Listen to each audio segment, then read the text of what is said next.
Beena Kannan. Hi. Hi, hello. 2000 ശേഷമാണ് ബീന കണ്ണൻ എന്ന് പറയുന്ന അല്ലേ ഒരു ബ്രാൻഡ് തന്നെ വളരുന്നത്. അതെ, 1996 തൊട്ട് തുടങ്ങി 2000 തൊട്ട് തന്നെയാണ് ഏകദേശം ഒക്കെ ഒന്ന്. അന്നാണ് I was sitting at the hem of affairs by 2000, from then onwards. കുട്ടിക്കാലത്തെ ഫ്രണ്ട്സ് ഒക്കെയാണ് അല്ലേ മലയാള മനോരമ ഫാമിലിയും? Yes, and we grew up together, Kottayam being Kottayam, and Manorama was also like Shimati, a part of the system. എല്ലാത്തിലും മനോരമയുണ്ട്, എല്ലാത്തിലും അന്ന് radio ഇല്ല, but still the Manorama people were there for everything of the society. ഇന്ന് radio മാംഗോയും കൂടെ ചേർന്ന് contribute ചെയ്യുന്നു, അത്രയേ ഉള്ളൂ. So all of us were working together for the society. Flower show ആണെങ്കിലും ഫാഷൻ ഷോ ആണെങ്കിലും ആർട്ട് സൊസൈറ്റി ആണെങ്കിലും എല്ലാത്തിലും ഉണ്ട്, മനോരമയുണ്ട്, ഞങ്ങളും ഉണ്ട്. So it was fun growing up together. അങ്ങനെ വളർന്ന് വലുതായ ആ പെൺകുട്ടിയാണ് പിന്നീട് ലോകമറിയപ്പെടുന്ന ഒരു ഓൺട്രപ്രണറായി മാറുന്നു, ബിസിനസ് ടൈക്കൂണായി മാറുന്നു, ഒരു ട്രൂ ഇൻസ്പിറേഷനായി മാറുന്നു. സോ ശരിക്കും പറഞ്ഞാൽ ഇന്നാണ് നമ്മൾ കുറേ കൂടെയൊക്കെ എന്താ പറയുക ഇക്വാലിറ്റിയെ പറ്റി, ജെൻഡർ ഇക്വാലിറ്റി, ഫെമിനിസം എന്നൊക്കെ പറഞ്ഞാൽ നമ്മൾ ഒരുപാട് ടേംസ് ഉണ്ട്, അതിൽ കുറേ ഡിബേറ്റുകൾ നടക്കുന്നുണ്ട്, എല്ലാം നടക്കുന്നുണ്ട്. പക്ഷെ ഇതൊക്കെ ചിന്തിക്കുന്നതിന് മുമ്പേ, ഇതൊക്കെ നമ്മുടെ തോട്ട് പ്രോസസ്സിലേക്ക് വരുന്നതിന് മുമ്പേ ബീന കണ്ണൻ എന്ന് പറയുന്ന ആള് അവരുടെ പണി തുടങ്ങിയിരുന്നു, ലിറ്റിൽ ബിറ്റ് ആയിട്ടാണെങ്കിലും. എൻ്റെ അച്ഛൻ എൻ്റെ കാർഡ like Seematti Kottayam was in my name from when I can think of, maybe from 72 or from 1980 or 1972 onwards, the shop was in my name. Whenever from I was 18 or so, അപ്പോൾ 78 തൊട്ട് തന്നെ എൻ്റെ പേരിലാണ്, ഞാനാണ് അവിടുത്തെ സൈനിങ് അതോറിറ്റി, ഞാനാണ് പ്രൊപ്രൈറ്ററിക്സ്. അപ്പോൾ എൻ്റെ അമ്മയാണ് എറണാകുളം ഷിമാട്ടിയുടെ owner from when it was made. So അതും 1972 തൊട്ടാണ് കടയുണ്ടായത്. Kottayam Seematti happen from 1960, although our brand is 100 years old. 72 എറണാകുളത്ത് വന്നത്. എറണാകുളം ഷിമാട്ടി തുടങ്ങിയത്. ബട്ട് 100-year-old ബ്രാൻഡാണ് where we had about 30-40 branches. അപ്പോൾ അത് തുടങ്ങിയപ്പോൾ തൊട്ട് തന്നെ ഞങ്ങളുടെ അമ്മയുടെ പേരിലോ എൻ്റെ പേരിലോ ആണെങ്കിൽ women in the house were given almost equal rights. അന്ന് ആണോ പെണ്ണോ ഈക്വൽ റൈറ്റ്സിന് എൻ്റെ അച്ഛൻ എപ്പോഴും ശ്രമിച്ചിരുന്നു. ഇതിനേക്കാളും കൂടുതൽ എന്ത് വേണം നിങ്ങൾക്ക്? ഫെമിനിസം ബിസിനസ്സിലേക്ക് വരണം എന്നുള്ളത് അതങ്ങനെ വന്നു ചേർന്നാണ്. ഒരുപാട് പേരുടെ കോൺഫിഡൻസിന്റെ റീസൺ ആണ് അല്ലേ? യെസ്, അവർക്ക് എൻഗേജ്മെന്റോ കല്യാണമോ സംഗീതോ എല്ലാത്തിനും നമ്മൾ കൂടെ നിൽക്കുമ്പോൾ അവരുടെ സെലിബ്രേഷൻ്റെ പാട്ടാണ്. ഗ്രൂമിൻ്റെ പാട്ടാകണോ, ബ്രൈഡിൻ്റെ പാട്ടാവണോ, എല്ലാത്തിനും ഞങ്ങളുണ്ട്. ബ്രൈഡ്സ് മെയ്ഡ്സിൻ്റെ പാട്ടാവണോ, എനിത്തിങ് ആൻഡ് എവറിത്തിങ്. സോ മാമോദിസ ആണെങ്കിലും ഫസ്റ്റ് കമ്മ്യൂണിയൻ ആണെങ്കിലും ഉടുത്തുകൊണ്ട് പോകാനൊരു സാരി ആണെങ്കിലും എല്ലാം ഒരു ഒക്കേഷന്, ഒരു നല്ല ഒക്കേഷന് നോക്കി വരുന്നവരാണ് കൂടുതലും. സോ അപ്പം അതുകൊണ്ട് നന്മയുടെയും നിറങ്ങളുടെയും ഒരു മായാലോകത്താണ്. That takes out all your worries from your mind. കടയിൽ കയറിയാൽ മതി, എല്ലാ സങ്കടവും അതിലേ അങ്ങ് പൊക്കോളും. ഈ സംസാരിച്ചുകൊണ്ടിരിക്കുമ്പോൾ ബീന മാമിൻ്റെ ഒരു എനർജി ഉണ്ടല്ലോ, ആ എനർജീനെ പറ്റി ഇതെങ്ങനെയാണ് കീപ്പ് ചെയ്യുന്നത്? അപ്പോൾ എല്ലാ ദിവസവും രാവിലെ എഴുന്നേറ്റ് ഇങ്ങനെ റൊട്ടീൻ ഉണ്ടോ? എനർജി സംഭരിക്കുന്ന ഒരു പീസ് ഓഫ് ഡാൻസ് ആയിരിക്കാം, maybe a piece of yoga. Yes, I was following that regime till recently also. മിക്കവാറും തന്നെ കാണും. ഇപ്പം എക്സസൈസ് വൈകിട്ടത്തേക്ക് മാറിയിട്ടുണ്ട്, എങ്കിലും 20 ദിവസം ട്രാവൽ ചെയ്യുമ്പോൾ ഞാൻ രാവിലെ തന്നെ എക്സസൈസ് ചെയ്തിട്ട് അങ്ങ് പോകും. So mornings unless otherwise I'll most of the days I get up at 4 o'clock for a flight, so it will not be possible.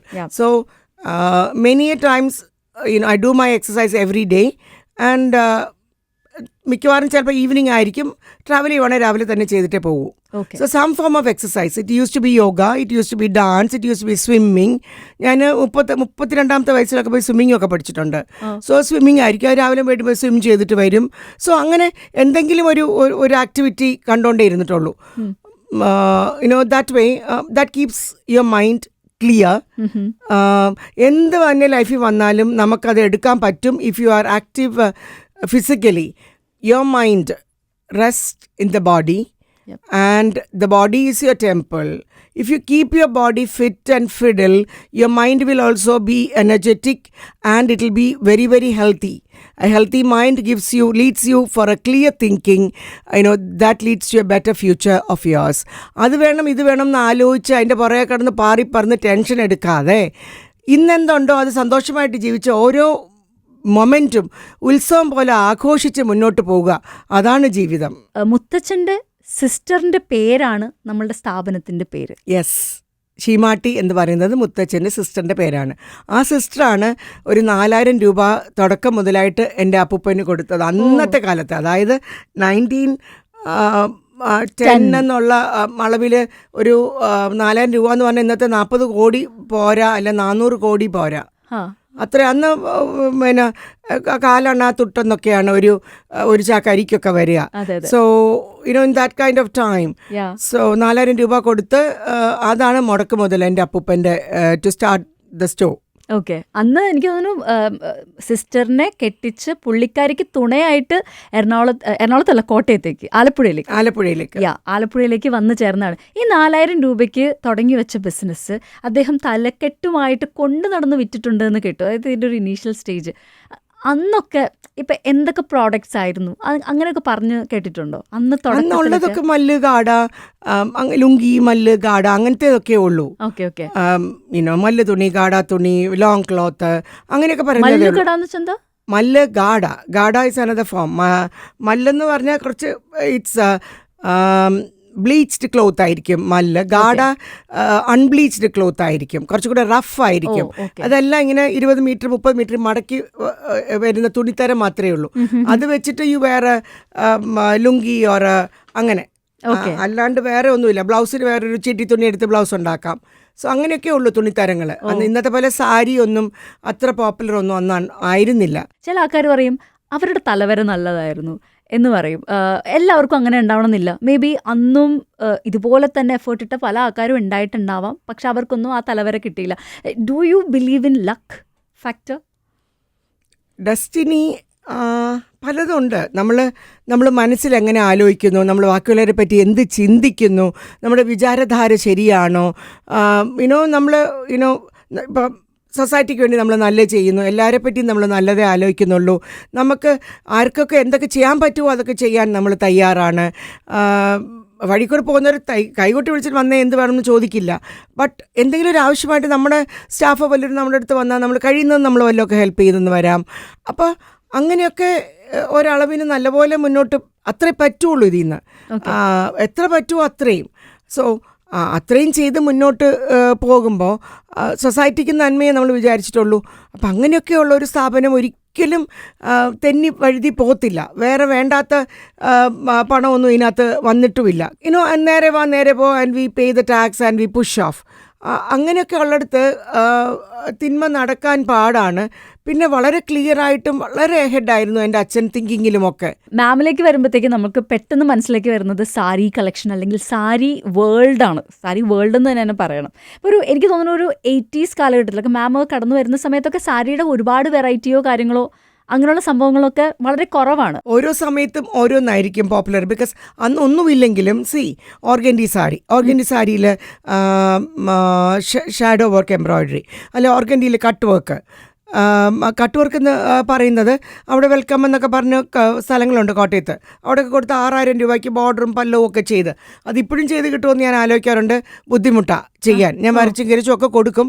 ഒരളവിന് ശരിയാവും, ബാക്കി ശരിയാവത്തില്ല. സ്കാലപ്പ്, ഡബിൾ സ്കാലപ്പ്, അങ്ങനെ ഓരോന്നും ആയിരിക്കും അന്ന് ട്രെൻഡ്. ഉടനെ ഓർഗൻസായിലേക്ക് പോകും. അതിൽ സ്കാലപ്പും ഷാഡോ വർക്കും ഒക്കെ വരും. പ്രിൻറ്റഡ് കോട്ടയുണ്ട്, വൈറ്റ് പ്രിൻറ്റഡ് കോട്ട അന്വേഷിച്ച് കൽക്കട്ടയിൽ പോവുക. ഇങ്ങനെ അന്നത്തെ ഇതിൽ എന്തൊക്കെ വേണം. ബംഗാൾ കോട്ടൺ വലിയ ബോർഡറുള്ളത് ട്രെൻഡിയാണ്. So whatever was traditionally woven and made was fancy. അപ്പോൾ കോട്ട എന്ന് വെച്ചാൽ കോട്ട എന്നൊരു വില്ലേജ് ഉണ്ട്. അന്ന് അവിടുന്ന് പോയി സാരി എടുക്കുക. എന്നാൽ Kota saris were not all that famous. അല്ലമീൻ അതിവിടെ അത്ര അധികം പോകത്തില്ല. ഇത്തിരി വില കുറച്ച് കിട്ടും. എന്നാൽ നമ്മുടെ ആളുകൾക്ക് വേണ്ടിയത് കുറച്ചുകൂടി കൽക്കട്ട കോട്ടയൊക്കെ ആയിരിക്കും വേണ്ടിയത്. സോ അങ്ങനെ കോട്ട എന്ന് പറയുന്ന സ്ഥലത്ത് പോകും. അവിടുത്തെ സാധനം കൊണ്ടുവന്ന് വരും. 85 രൂപ അന്ന് ഒരു കോട്ട സാരിക്ക്. അങ്ങനെയൊക്കെ പല വ്യതിയാനങ്ങളും. ഓരോ സമയത്തും we enjoy whatever is available then. We won't know what was in the what was in the past, and neither we know what is going to happen in the future, അല്ലേ? So fusion and combination അതൊക്കെ ഇപ്പം നമുക്ക് പറ്റും. എന്നാലും ഇത്രയും collection of saris നമ്മളുടെ സ്റ്റോറിലേക്ക് കയറ്റണം എന്നുള്ളത് എനിക്ക് തോന്നുന്നത് എന്തൊക്കെയോ പുറത്തുനിന്ന് ആൾക്കാർ ഈ സാരി നിങ്ങളുടെ അടുത്തുണ്ടോ, ആ സാരി നിങ്ങളുടെ അടുത്തുണ്ടോ എന്നുള്ള ചോദ്യങ്ങളിൽ നിന്നൊക്കെയാണെന്ന് കേട്ടിട്ടുണ്ട്. എൻ്റെ ഫ്രണ്ട് ഉണ്ടായിരുന്നു Lily, she's no more here. എൻ്റെ ബെസ്റ്റ് ഫ്രണ്ട് ആയിരുന്നു. പുള്ളിക്കാരി ഈസ് ആർഡൻറ്റ്, ഒരു നല്ല ഫാഷനിസ്റ്റ് ആയിരുന്നു. നല്ലപോലെ സാരി ഉടുക്കും, നല്ലപോലെ മാലയൊക്കെ ഇടും. അപ്പോൾ പുള്ളിക്കാരിയാണ് എനിക്ക് കോട്ടയുണ്ടോ അതുണ്ടോ ഇതുണ്ടോ എന്നൊക്കെ എൻ്റെ രാത്രിത്തെ ഉറക്കം കളയുന്ന പുള്ളിയാണ്. അന്ന് മൈസൂർ സിൽക്ക്, ബിന്നി സാരി അതൊക്കെ ആയിരുന്നു ഇന്നിപ്പോൾ അത് ചോദിച്ചാൽ അതില്ലല്ലോ. വേറെ കുറെ സാരിയൊക്കെ ഉണ്ട് ഇന്ന്, പക്ഷെ ഇന്ന് അതില്ലല്ലോ. അതെ അതെ അതെ. ഇപ്പൊ സാരി കുതിപ്പ് ഒക്കെ നമ്മൾ കാണുന്നുണ്ടല്ലോ. ഇപ്പൊ ഇപ്പോഴത്തെ ആഡ്സ് അല്ലെങ്കിൽ ഷീമാട്ടിയുടെ ഏത് ആഡ്സ് എടുത്ത് നോക്കിയാലും ആ സമയത്ത് റെലവെന്റ് ആയിട്ടുള്ള സംഭവങ്ങൾ നോക്കിയാണ് നമ്മൾ അതിനകത്തേക്കാണ് പിച്ചിൻ ചെയ്യുന്നത്. സോ അതൊക്കെ എങ്ങനെയാണ് അതിന്റെ പിന്നാലെ എല്ലാം? It's your thought process or you have a team for that? പണ്ടെല്ലാം പിക്ക് ചെയ്ത് കൊടുക്കുന്നത് ഞാനേ. ഇപ്പം പിന്നെ സ്റ്റൈലിംഗ് പിള്ളേർ അവർ തന്നെ ചെയ്തോളും, നമ്മൾ അങ്ങോട്ട് വലിയായിട്ട് ഇടപെടാതിരുന്നാൽ മതി. അല്ല, because what ever I bring in, ഇപ്പോൾ 25 സ്റ്റൈലാണ് ഞാൻ കൊണ്ടുവന്നിരിക്കുന്നത്. അപ്പോൾ അവർ തന്നെ അതിൽ നിന്ന് എടുത്തുകൊണ്ട് പൊക്കോളും. സോ ഞാനൊന്നും പറയാറില്ല, ബിക്കോസ് ഇപ്പോഴത്തെ പിള്ളേർക്കറിയാം. ഒരു 10 കൊല്ലത്തിന് മുമ്പ് തന്നെ എൻ്റെ മോൻ ചോദിക്കും, അമ്മ എന്താ അമ്മേൻ്റെ ഡ്രസ്സ് പോലും അവരോട് എടുക്കാൻ പറഞ്ഞത്? 10 ഡ്രസ്സ് എൻ്റെ കൊണ്ട് ഇട്ടേക്കും, തനിക്ക് എതിന്. ഇപ്പം മഞ്ജുനമാരി അവിടെ ആൾ വന്നാൽ ഇപ്പോഴത്തേക്ക് എന്തിടണം? എന്നാൽ പിടിച്ചോ 10 എണ്ണം 2 എണ്ണം എടുക്കാൻ പറയും. So she picks up something and I wear and go. അപ്പോൾ ഇവൻ പറയാം, അമ്മ എന്താ അങ്ങനെ? പിള്ളേർക്ക് അറിയാം അവിടെ, ലെറ്റ് ദം ഡു ഇറ്റ്. അങ്ങനെ വിട്ടുകൊടുക്കുക ചെയ്യാറ്. കാലത്തിനനുസരിച്ച് ഞാനും മാറും. ഷീമാട്ടിയുടെ പ്രോഡക്ട്സ് എല്ലാം തന്നെ മാം ഡിസൈൻ ചെയ്തിട്ട് അല്ലേ, സ്വന്തം ഒരു കയ്യൊപ്പുണ്ട് എല്ലാത്തിലും? Mostly because what ever is, ഇപ്പം 500 രൂപയുടെ 1000 രൂപയുടെ പ്രോഡക്റ്റ്, 2000 രൂപയുടെ product I pick up from the market. I cannot make it all. പിന്നെ sari, wherever my expertise is required, I pull in my nose. Advice മാത്രം പോരാ, അങ്ങനെയുള്ളവരുണ്ട്. അഡ്വൈസ് പറഞ്ഞിട്ട് അങ്ങ് മുങ്ങും ആ വഴി, ഓർഡർ കൊടുത്തിട്ട് മുങ്ങും ആ വഴി, പിന്നെ കാണത്തേ ഇല്ല. 2 പീസ് എടുക്കും, ഒന്നും പറഞ്ഞിട്ട് കാര്യമില്ല. So you buy in quantity, give them the orders, be with them, and then they will be with you. It's a long drawn process. Yes. നേരത്തെ നമുക്ക് നമ്മളുടെ ഒരു സ്ഥാപനമാണ് എല്ലാവർക്കും ഒരു വൺ സ്റ്റോപ്പ് ഷോപ്പ്. ഇന്നിപ്പോൾ മോൾ കൾച്ചർ വന്നു. MG റോഡായിരുന്നു പണ്ട് കൊമേഴ്ഷ്യൽ, എറണാകുളത്ത് വെച്ച് നോക്കുകയാണെങ്കിൽ MG റോഡായിരുന്നു പണ്ട് കൊമേഴ്ഷ്യൽ ഹബ്ബ്. പക്ഷെ അതിൻ്റെയും സ്ഥലം ചേഞ്ച് വന്നു, മെട്രോ വന്നു, ഒരുപാട് ഈവൻ നമുക്ക് ബിസിനസ് പരമായി തന്നെ ഒരുപാട് പ്രോബ്ലംസും കാര്യങ്ങളും. അതിനിടയിൽ കൂടെ ബ്രാൻഡുകൾ കുറേ കൂടെ നമ്മളുടെ നാട്ടിലേക്ക് വന്നു. ഇതൊക്കെ എങ്ങനെയാണ് നമ്മൾ നോക്കിക്കാണുന്നത്, അല്ലെങ്കിൽ എങ്ങനെയാണ് അതിനെ നമ്മൾ കോപ്പപ്പ് ചെയ്യുന്നത്? ഇപ്പം ജെൻസിയുടെ പറഞ്ഞാൽ ഇപ്പോൾ 150 രൂപയ്ക്ക് ടോപ്പ് കിട്ടുന്നു മാർക്കറ്റിൽ എന്ന് പറഞ്ഞാലും, ഒരു കടയിൽ പോയാൽ ഒരു 100 ഫാഷനുണ്ട്, അല്ലെങ്കിൽ 50 ഫാഷനുണ്ട്, അല്ലെങ്കിൽ 25 ഫാഷനുണ്ട്. അത് തന്നെ കോളേജിൽ പോയാൽ എല്ലാവരും ഇട്ടുകൊണ്ട് നടക്കും. ആണേ, യു ക്യാൻ സ്പോട്ട് ഇറ്റ്. ഞാൻ എൻ്റെ കടയിൽ വന്നാൽ ഞാൻ പറയും ഇത് ഇന്ന ബ്രാൻഡ്, ഇത് ഇന്ന ബ്രാൻഡ് എന്ന് ഐ ക്യാൻ സ്പോട്ട്. അപ്പോൾ കോളേജിൽ നിങ്ങൾ 10 എണ്ണം ഒരുപോലെ ഇട്ടാൽ മിക്കവാറും സ്റ്റേജിൽ എവിടെയോ ഒരു ഫംഗ്ഷന് പ്രൈസ് വാങ്ങിക്കാൻ വന്ന പിള്ളേർ ഏത് ബ്രാൻഡ് ടക്ക് and one of the designs was repeated 3 or 4 times on the stage. അറിയാം, പെട്ടെന്ന് അറിയാം. So you will be one among many. അങ്ങനെ ആവാണെങ്കിൽ മതി. പക്ഷേ if you want to be standing out and be good, ഇപ്പം നമ്മുടെ കടയിൽ വന്നാൽ ഒരു 300 രൂപയ്ക്ക് ഒരു ടോപ്പ് വാങ്ങിച്ചാലും നല്ല തുണിയായിരിക്കും, ഇമ്പോർട്ടഡ് ഐറ്റം ഒക്കെ ആണെങ്കിൽ നല്ലതായിരിക്കും. അത് ചുമ്മാ വലിഞ്ഞു പോകത്തില്ല. കുറേ നാൾ മുകളിലിട്ടു, അത് കഴിഞ്ഞ് അടിയിലിട്ടിട്ട് ജാക്കറ്റ് ഇടാം, എന്ത് വേണമെങ്കിലും ചെയ്യാം. It will stay for 3 or 4 or 5 years. അതുപോലെ മറ്റേ നിൽക്കത്തില്ല. So you will have to have this also, not only that. Okay, അത് മാത്രം പോരാ, ഇതും വേണ്ടി വരും. So if you are one among ഒരു 100 പേരിടുന്ന ഡ്രസ്സ് പറഞ്ഞാൽ നിനക്ക് മതിയെങ്കിൽ യെസ് ദേ ആർ ദേ. അല്ല, നിനക്ക് ഒരു 350 രൂപ തന്നിട്ട് നിനക്ക് നല്ലപോലെ വാങ്ങിക്കാമെങ്കിൽ എൻ്റെ കടയിലും ഉണ്ട് 150 രൂപയ്ക്ക് ഷർട്ടും 100 രൂപയ്ക്ക് ഉടുപ്പൊക്കെ ഞങ്ങളുടെ അടുത്തുമുണ്ട്. So everything is available everywhere. അതിന് അപ്പം ഇവർക്ക് വേണ്ടിയ കസ്റ്റമൈഡ് ഡ്രസ്സ് തൊട്ട് ഡിഫറെൻ്റായ ഗാർമെൻറ്റ് തൊട്ട് ഇൻ വെറൈറ്റി, ഒരുപാട് വെറൈറ്റി ഏത് വേണമെങ്കിലും കിട്ടും. ഗൗൺ കിട്ടും, ഗൗൺ വിത്ത് ഷോൾ കിട്ടും, ഫാൻസി ഡ്രേപ്പ് കിട്ടും, ലെഹങ്ക കിട്ടും, അങ്ങനെ എല്ലാം കിട്ടണം. ടോപ്പ് കിട്ടും, ഇമ്പോർട്ടഡ് ടോപ്പ് കിട്ടും, ഇന്ത്യൻ ടോപ്പ് കിട്ടും, ഡിഫറെൻറ്റ് കട്ടുള്ളത് കിട്ടും. സോ ഇത് എല്ലാ മൾട്ടിനാഷണൽ ഷോപ്സിനും വെക്കാൻ പറ്റില്ല. They follow the national culture.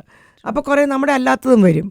എൻ്റേതൊക്കെ എല്ലാത്തിനും മിനിമം ഗ്യാരണ്ടി ഉണ്ട്. ഇപ്പം 150 രൂപയ്ക്കൊക്കെ ഷർട്ടൊക്കെ ആണുങ്ങളുടെ ഡിപ്പാർട്ട്മെൻറ്റിൽ തന്നെ ഉണ്ട്, പെണ്ണുങ്ങൾക്കും ഉണ്ട് ടോപ്പ്. ഈസി ആയിട്ട് 200 രൂപ 300 രൂപയ്ക്കൊക്കെ ഈസി ആയിട്ട് എല്ലാം കിട്ടും. So you have to come in and check in and see what you like. നമ്മളിപ്പോൾ പറയുമ്പോഴാണെങ്കിലും ലേഡീസിനാണ് കൂടുതൽ ഫാഷൻ അവൈലബിൾ ആയിട്ടുള്ളത് അല്ലേ? പുരുഷന്മാർക്ക് വളരെ ഫാഷൻ കുറവായിട്ട് നമുക്ക് പലപ്പോഴും ഫീൽ ചെയ്യാറുണ്ട്. ഇപ്പൊ പുരുഷന്മാർ പെണ്ണുങ്ങളെക്കാളും ട്രെൻഡിയാണ്.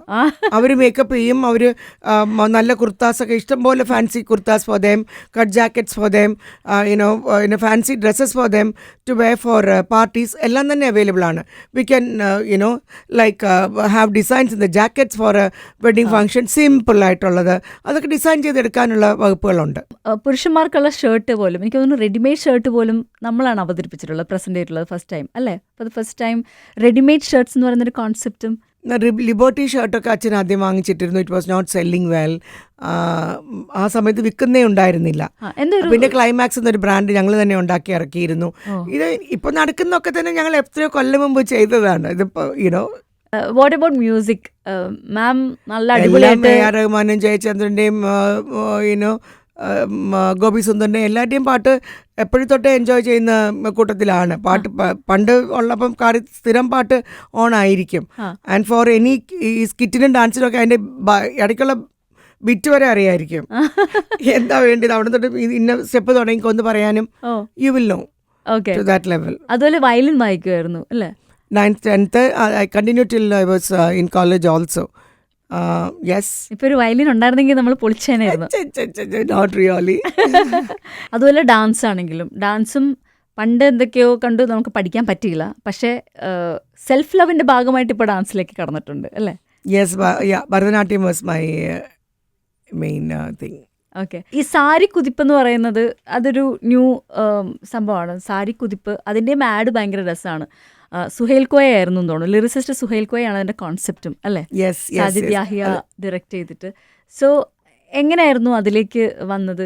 അതൊരു വേറൊരു നമ്മളുടെ ഒരു പെർസെപ്ഷനിൽ നിന്ന് മാറിയുള്ളൊരു ചിന്തയാണ്.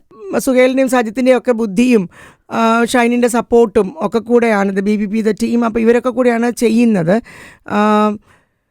ഒരു different way of presenting great Indian sari. ഒരു Indian sari is good enough. ഒരു ഗോദായി പോലും ഉപയോഗിക്കാൻ പറ്റിയ രീതിയിലാണ് Indian sari. Indian sari is that muscular and see there is no other garment in the whole world or in the whole country in which a women may look good. ഇന്ത്യൻസിന് ഏറ്റവും ഭംഗിയുള്ള വസ്ത്രം സാരി തന്നെയാണ്. ബാക്കിയുള്ള നമുക്കറിയില്ല, ബിക്കോസ് അവരുടെ നാഷണൽ വസ്ത്രം ഇതല്ല. അപ്പം നമ്മുടെ നാഷണൽ വസ്ത്രം സാരി ആയതുകൊണ്ട് തന്നെ it makes every woman look good and feel good and elegant. So in the minyanthru kalyanthi sari udutittu I was looking fab. I was enjoying my presence in sari. അടുത്ത generation അല്ലെങ്കിൽ ഈ ജനറേഷനെ ഹുക്കിടുക, അതാണോ അതിൻ്റെ ഒരു ആ കോൺസെപ്റ്റുകളുടെ മീനിങ്? ഇപ്പോൾ എല്ലാ കുട്ടികളും സുന്ദരികളാണ് അല്ലേ? Everybody even if they are on a wheelchair or even if they ഇപ്പോൾ മസ്കുലർ ആയിട്ടുള്ള ഒത്തിരി കുട്ടികളുണ്ട്. They are into gym and they are into fitness and വേറെ ട്രാൻസ്ജെൻഡർ കുട്ടികളുണ്ട്. സോ ഇവർക്കൊക്കെ everybody looks good, everybody want to wear a sari, they want to present themselves well. അപ്പോൾ അതിനൊക്കെ അവരെ ഓരോ ഒക്കേഷനും സജ്ജമാക്കുക എന്നതാണ് ഞങ്ങളുടെ ഉദ്ദേശം. So sari is our ace point. V R sari specialist. ഞങ്ങൾ കഴിഞ്ഞേ ബാക്കി സാരിക്ക് വരുള്ളൂ. സോ അതുകൊണ്ട് തന്നെ ഞങ്ങളുടെ എയ്സ് പോയിന്റ് ഞങ്ങൾ like you will be good in our saris. That's what we want to say. And India has got such variety of saris. ഇപ്പോഴുള്ള അഫോർഡബിൾ ആയിട്ടൊക്കെ ഏതൊക്കെ കിട്ടുന്നോ അതൊക്കെ നമ്മുടെ കാണും. So whatever is not there is not affordable. അല്ലാതെ ഉള്ളതൊക്കെ നമ്മുടെ കാണും. Paithani, Jamdani, whatever you want, like whatever weaving you won't, everything will be there. Kanchipuram, Banarasi, art, tissue. So ഇപ്പോൾ എന്തൊക്കെ ലേറ്റസ്റ്റോ അതെല്ലാം അവർക്ക് കൊടുക്കുക, അവരെ കൂടുതൽ സുന്ദരിയാക്കുക. If you want to be having it pocket friendly, we can give them pocket friendly. So ഇവരെ ഈ പെണ്ണുങ്ങളെ സാരിയിലേക്ക് ഒന്ന് കുതിപ്പിച്ച് തിരിച്ചു കൊണ്ടുവരിക എന്നുള്ളതാണ് സാരിയുടെ കുതിപ്പ്. So they can wear a trendy blouse with a sari, they can wear a different drape, they can wear an off shoulder blouse with an organza sari. So ഒരു സ്കർട്ടും ബ്ലൗസും പോലെ ഇട്ടിട്ട് you can drape a പട്ട് sari like a half sari. So every girl will look trendy and different in whatever they wear. ഈ സാരിയുടെ variety കാണിക്കാൻ വേണ്ടി നമ്മൾ പലപ്പോഴും നമ്മളുടെ ആഡുകളിൽ സിംഹം, ആന എല്ലാത്തിനെയും കൊണ്ടുവരാറുമുണ്ട്. സോ അത് നമ്മളുടെ ഒരു പേഴ്സണാലിറ്റി ആണോ നമ്മൾ ആഡ്സിലൂടെ കാണിക്കുന്നത്, അതോ എന്താണ് നമ്മൾ അതിലൂടെ നൽകാൻ ഉദ്ദേശിക്കുന്ന ഒരു സ്റ്റേറ്റ്മെൻറ്റ്? ഇപ്പം ലിസ ഹെയ്ഡൻ്റെ ഒക്കെ ആഡൊക്കെ കാണുമ്പം ഭയങ്കര കാടിന്റെ അഴക് പൂഞ്ചേല റാണിയായിട്ട്, കാടിന്റെ റാണിയാണ് അവിടെ വരുന്നത്. പട്ടുസാരിയും കൊണ്ട് കാടിന്റെ റാണിയാണ് വരുന്നത്. There is nobody better than a Rani to be presented in a sari. True. Right? അപ്പോൾ so it's a royal presence there.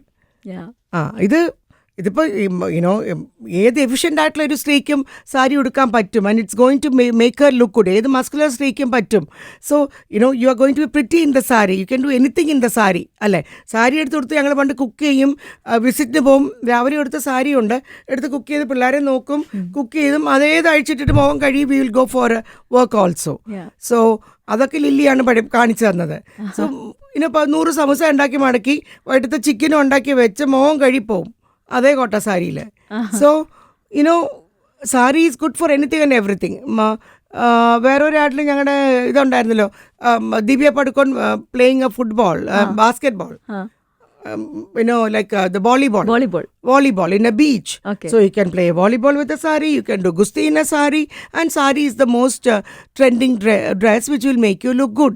Now you drape the sari in a different way. എനിക്ക് തോന്നുന്നു ഇവിടെയൊക്കെ ഫാഷൻ ഷോ പോലും ഇത്രയും popularity വന്നതൊക്കെ may be അല്ലേ? ഒരു 10-15 fashion show ഞാൻ ഇന്ന് രാവിലെയും ഫാഷൻ ഷോയെ കുറിച്ച് ഓർത്തു. എന്തിനാന്ന് എന്നോട് ചോദിക്കല്ലേ. I was doing fashion show for ഒരു 10-11 ഫാഷൻ ഷോ ലൈവായിട്ട് സ്റ്റേജ് ചെയ്തിട്ടുണ്ട്. നല്ല എക്സ്പെൻസീവാണ്, ഒറ്റ പൈസ ടിക്കറ്റ് ഇല്ല, ഫുഡ് വരെ ഫ്രീ. അങ്ങനെ ഒരു 2000-3000 പേർക്കുള്ള ഷോ നടത്തുന്നത് വാസ് നോട്ട് ഈസി. ഇപ്പം പിന്നെ അതുപോലത്തെ അങ്ങനെ പറ്റില്ല ഇപ്പോഴത്തെ കണ്ടീഷനിൽ. It will be more expensive now, you will not be able to hold. നമുക്കൊരു റാപ്പിഡ് ഫയർ കളിച്ചാലോ? Quick question, quick answer. One book every entrepreneur should read. 7 spiritual ways to success. Favorite business quote. Even God cannot prevent success from a person who works hard towards it. Favorite fabric to work with. Satins and silks. Favorite textile related traveling destination. Anywhere, everywhere where I get something new and good. Favorite color palette. Every color what suits the season and people around. Cotton or silk. Both. Sari or salwar. Sari. Handloom or machine made. Handlooms if available. Traditional or contemporary designs. Both. Kanchipuram or Banaras. Both. Bright colors or pastel. As it suits the customers. Simple or heavy embroidered. Simple rather than heavy. Lightweight or heavy saris. Lightweight for sure. Favorite way to drape a sari, traditional, modern or experimental? It's your favorite. I'm ready to experiment anything, but my crowd doesn't like me doing it. Favorite accessory with silk sari? Jewelry, heavy jewelry. Most expensive silk sari you have owned? 8 lakhs. Adeda silk. Which silk? Like tissue kanjirams. Pure. ടെക്നോളജിയെ ടെക്സ്റ്റൈൽസുമായിട്ട് നമ്മൾ എങ്ങനെ merge ചെയ്യുന്നു, എങ്ങനെ incorporate ചെയ്യുന്നു എന്നുള്ളതും നമ്മൾ ബീന മാമിനെ കണ്ടുപഠിക്കണം എന്ന് തോന്നുന്നു. So അതിൻ്റെ ഒരു തുടക്കമാണ് ഈ AI brand ambassador Isha, right? Isha Ravi. അതുകൊണ്ട് എന്താണ് ഉദ്ദേശിക്കുന്നതും അല്ലെങ്കിൽ അതെങ്ങനെയായിരിക്കും നമ്മളെ ഹെൽപ്പ് ചെയ്യുക? ഒരു 100 വർഷം ജീവിച്ചിരിക്കുന്ന ഒരു ബ്രാൻഡാണ് ഷീമാട്ടി. ഇന്നും ചടുലമായ ഫാഷനൊപ്പം തുള്ളി നടക്കുന്നതാണ് ഷീമാട്ടി. ഈ 20ാം സെഞ്ച്വറിയിലെ ഏറ്റവും പുതിയ കാര്യം AI ടെക്നോളജി ആയിരുന്നു. എങ്ങനെ AIയെ നമുക്ക് ഫാഷനിലേക്ക് കൊണ്ടുവരാം എന്ന ചോദ്യത്തിൻ്റെ ഉത്തരമാണ് ഈഷ രവി. ഓഗസ്റ്റ് 17, 2024 തൊട്ട് ഈഷ രവി നമ്മുടെ മോഡലായിട്ടുണ്ട്. നമ്മുടെ പല വസ്ത്രങ്ങളും പോലെ ധരിക്കുന്നുണ്ട്. സോ അങ്ങനെ ഇപ്പം ടൂറിസം, യാത്ര, അങ്ങനത്തെ പല ഏരിയയിലും AI യൂസ് ചെയ്യുമ്പോൾ നമ്മൾ നമ്മുടെ രീതിയിൽ AI യൂസ് ചെയ്യുന്നു. സോ AIയെ എങ്ങനെ ഫാഷനുമായിട്ട് ബന്ധിപ്പിക്കാം എന്നതിൻ്റെ ഉത്തരമാണ് ഈഷ രവി. അങ്ങനെ ഒരു മോഡലിനെ ആദ്യമായി ഒരു AI മോഡൽ, ഈഷ രവി എന്ന് പറയുന്ന ആദ്യത്തെ ആർട്ടിഫിഷ്യൽ ഇൻ്റലിജൻസിൻ്റെ മോഡലാണ് നമ്മൾ അവതരിപ്പിച്ചിരിക്കുന്നത്. She can be a model in young, in our department called young or crafted or in Great Indian Saree. എവിടെ വേണേലും Isha Ravi can be there. She can wear our dresses and come to you. അങ്ങനെ അവളെ പല fashion ഫോറത്തിൽ കൊണ്ടുവരാനും, അപ്പോൾ ലോക കയ്യടി ഇന്ന് കേരളത്തിൽ നിന്നുള്ള ഒരു കൊച്ചു ബ്രാൻഡിന് ഏറ്റെടുക്കാൻ പറ്റി. അതൊരു വളരെ വലിയൊരു സ്റ്റെപ്പായിരുന്നു. ആൻഡ് ഓൾസോ ഫാഷൻ ഫോറത്തിൽ വരെ നമ്മൾ ചർച്ചയിൽ വന്നിട്ടുണ്ട്. ലോകത്താദ്യമായാണ് ഇന്ത്യയിൽ നിന്നൊരു ബ്രാൻഡ് AI രീതിയിലുള്ള ഒരു ഫാഷൻ മോഡലിനെ അവതരിപ്പിച്ചിരിക്കുന്നത്.